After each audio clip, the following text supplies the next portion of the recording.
Depend کرتی ہے کچھ شرائط پر، اللہ کی مدد جو ہے ڈیپینڈ کرتی ہے کچھ معاملات پر، کچھ نکات پر، قدرت کی طرف سے اعلان ہوتا ہے اگر تم یہ کرو گے تو ہم تمہاری مدد کریں گے۔ اب اگر اللہ کی مدد چاہتے ہو تو آسمانوں کی طرف حسرت سے نظر اٹھانے کی ضرورت نہیں ہے۔ قرآن مقدس میں کنڈیشن لگائی، اگر غلبہ چاہتے ہو، اللہ کی مدد چاہتے ہو، اللہ کی نصرت چاہتے ہو، اللہ کی امداد چاہتے ہو تو قرآن کہتا ہے وَلَا تَهِنُوا وَلَا تَحْزَنُوا، گھبرانے کی ضرورت نہیں ہے، مایوس ہونے کی ضرورت نہیں ہے، غم کرنے کی ضرورت نہیں ہے۔ اگر تم غلبہ چاہتے ہو خدا کی مدد کے ساتھ وَأَنْتُمُ الْأَعْلَوْنَ، تم ہی بلند رہو گے، تم ہی غلبہ پاؤ گے۔ بلندی تمہارا مقدر ہے، عروج تمہارا مقدر ہے، بس کنڈیشن ایک ہے ان کنتم مومنین، تم مومن ہو جاؤ۔ اللہ کی مدد کو ابھی اترتے ہوئے دیکھ سکتے۔ سبحان اللہ، سبحان اللہ، سبحان اللہ۔ اللہ کی مدد کے لیے، اللہ کی مدد کے لیے مومن ہونا ضروری ہے۔ اللہ نے مومن کی مدد کی، اللہ نے کہیں بھی کافروں کی مدد نہیں کی، اللہ نے کہیں بھی منافقوں کی مدد نہیں کی، اللہ نے کہیں بھی دین کا مذاق اڑانے والوں کی مدد نہیں کی۔ آپ دیکھ لیں نمرود کافر تھا، ابراہیم مومن تھے، مدد ابراہیم کے ساتھ ہے۔ اسی طریقے سے ابو جہل کافر تھا، صدیق اکبر مومن تھے، اللہ کی مدد ابو بکر کے ساتھ ہے۔ اسی طریقے سے اللہ اکبر، فرعون کافر تھا، موسیٰ مومن تھے اور ان کی پوری قوم جو ہے تو اللہ نے ان کے لیے دریا میں راستے پیدا فرما دیے۔ بہت لمبی چوڑی میں تمہید کی طرف جانے کی بجائے اب پتا چلا مومن کے لیے مدد آتی ہے، غیر مومن کے لیے مدد نہیں آتی۔ اب میں آپ سے پوچھنا چاہتا ہوں اللہ کی مدد طلب کرنے والوں، خدا کی امداد کے طالبوں، کیا ہم مومن ہیں؟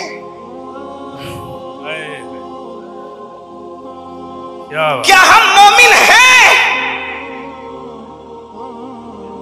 کیا ہم وہ مومن ہیں جن کی مدد آئے، جن پر نار نمرود گلزار ہو جائے؟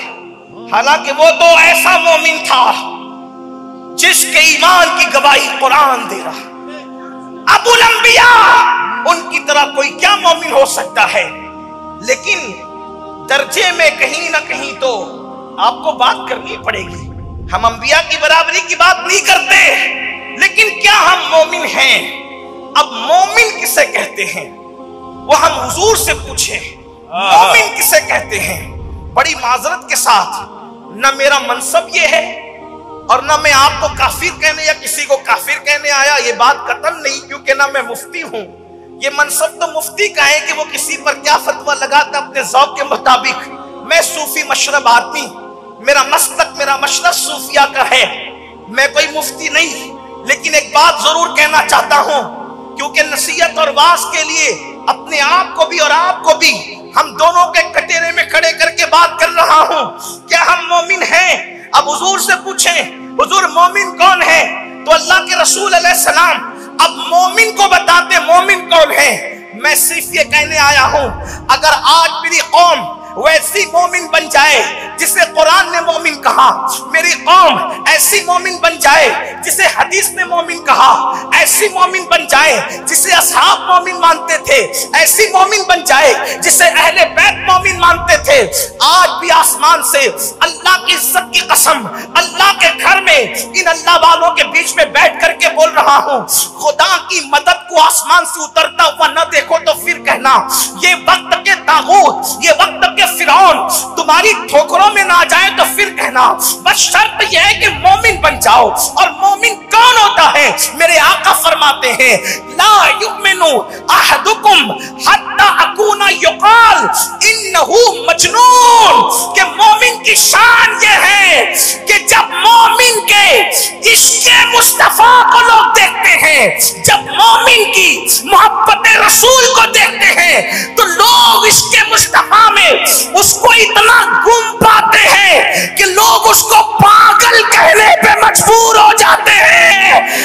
اللہ فرماتے ہیں جب تک تیرے عشق رسول کو دیکھ کر لوگ تجھے پاگل پاگل نہ کہیں اس وقت تک کہ تو مومن ہو نہیں سکتا.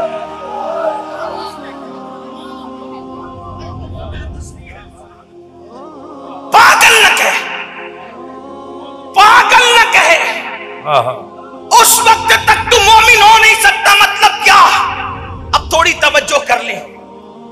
یہ بے توجہی بھی کسی فرزانگی کی علامت ہے میرے بھائی، ورنہ بات اتنی قیمتی ہو رہی محبوب کی. جب ان کا ذکر آتا ہے تو فرشتے بھی اٹینشن ہو جاتے ہیں، اور میں ان کا ذکر کر رہا ہوں میرے محبوب کا، اور ہم لوگ توجہ کسی اور طرف کر رہے ہیں. میں کہتا ہوں جب یار کا ذکر آئے تو پھر آدمی کی توجہ ملک الموت کی طرف بھی نہیں رہتی، اگر وہ سچا عاشق رسول ہو جائے تو.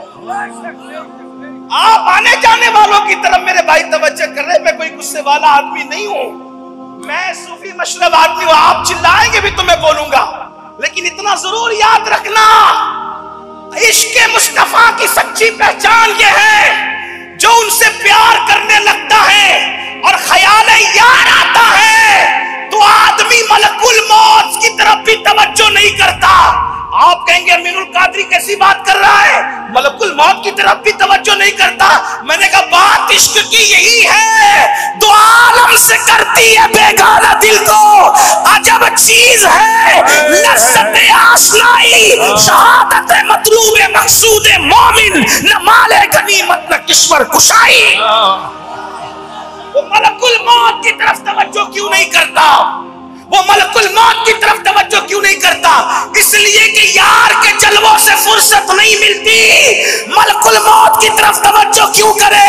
اسی لیے عاشق یار کے جلووں میں گھوم رہتا ہے، اسے خبر بھی نہیں ہوتی اور اس کی روح نکلتی چلی جاتی. آپ اتنا سستا سمجھتے عشق رسول کو، آج میرا جوان بہت سستا سمجھتا ہے. تو میں عرض کر رہا تھا جب تک کسی کے عشق کو دیکھ کر لوگ اس کو پاگل نہ کہیں، آقا نے فرمایا وہ مومن نہیں ہو سکتا. اب پاگل کا مطلب کیا؟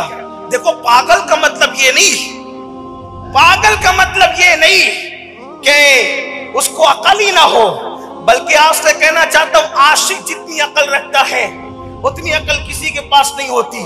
اسی لیے اور پاگلوں کو لوگ نادان کہتے ہیں، لیکن جو نبی کے عشق میں پاگل ہو جائے اس بہلول کو لوگ آج تک دانا کہہ کر پکارتے ہیں. آج تک اس کو دانا کہہ کے پکارتے ہیں، اور وہ ایسا دانا ہے کہ صرف دانا نہیں بلکہ دانائی جس کے گھر سے لے کر کے لوگ جاتے ہیں. اور پھر اللہ اکبر، لوگ جنت کے لیے در در کی ٹھوکریں کھا رہے ہیں. جو نبی کے عشق میں پاگل ہو جائے وہ ایسا دانا ہوتا ہے کہ وقت کے بادشاہ کو پھر وہ جنت فروخت کرتا ہوا نظر آتا ہے، وہ جنت بیچتا ہوا نظر آتا ہے. تو عرض کر رہا تھا پاگل مجنون کا مطلب کیا؟ دیکھو مجنون کا مطلب یہ نہیں کہ عقل چلی جائے، پھر کہتا ہوں، بلکہ مجنون کو کسی کی دھن سوار ہوتی ہے، کسی کی دھن سوار ہوتی ہے، تو دھن کی وجہ سے لوگ اس کو پاگل کہتے ہیں. آپ نہیں، اگر ایک بات آدمی بار بار بار بار بار بار بار بار بار بار ریپیٹ کرے، توجہ کرنا بہت اہم موڑ کی طرف بات جاتی ہے. اللہ کرے آپ کے دل میں بات سما جائے، میری بھی نجات آپ کی بھی نجات. آپ کے پاس بڑے بڑے خطبہ آتے ہیں، میں کوئی خطیب نہیں، بارگاہ غوثیت کا ایک بے ہنر سخت فقیر، لیکن عشق کا پیغام لے کر آیا ہوں. دل کے کان سے سننا. مجنون کا مطلب کیا؟ بے عقل نہیں. مجنون کا مطلب دھن ایسی سوار کہ لوگ ایک ہی دھن، مجنون کو ایک ہی دھن سوار ہوتی ہے، اس لیے لوگ اس کو پاگل کہتے ہیں. مطلب کسی کو دھن سوار ہو گئی کسی لڑکی کی، وہ اس کی وجہ سے پاگل ہوتا ہے. یعنی پہلا مجنون جس کو کہا گیا، عام طور پہ تاریخ میں 7 لوگوں کو مجنون کہا گیا، 7 لوگوں کو. پہلا مجنون جس کو کہا گیا تو وہ جناب قیس تھے، قیس. اور وہ لیلا کی محبت میں بس لیلا ہی لیلا، لیلا ہی لیلا، لیلا ہی لیلا. پتہ نہیں مورخ نے کہاں تک انصاف کیا. مجھے ایک واقعہ یاد آتا، تاریخ کا ہے، تاریخ کی. ویڈیو اگر اچھا لگا ہو تو لائک کر کے آگے شیئر ضرور کر دینا. اپنا